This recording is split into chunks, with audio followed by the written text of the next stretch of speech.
ఈ వాక్యం మీద ఎంతమంది అయితే ఆశ పెట్టుకుని ఉన్నారో ప్రభా, వారందరినీ ఈ రాత్రి కాలంలో ప్రభా మీరు జ్ఞాపకం చేసుకుంటున్న విధానాన్ని బట్టి దేవా మీకు వందనాలు తండ్రి.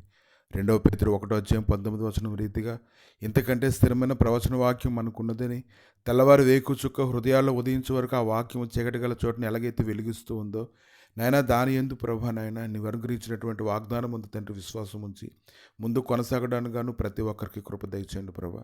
ఎంతమంది అయితే ప్రభా నాయన ఇటువంటి వెలుగు కొరకు నేను ఆశతో ఎదురు చూస్తూ ఉన్నారో నాయన, మరణఛాయ ప్రాంతంలో ఉన్నటువంటి వారికి, చీకట్లో ఉన్నటువంటి వారికి, బలహీనతలో ఉన్నటువంటి వారికి ప్రభా నీ గొప్ప కృపను ఆదరణ దేవ మీరు దయచేయండి.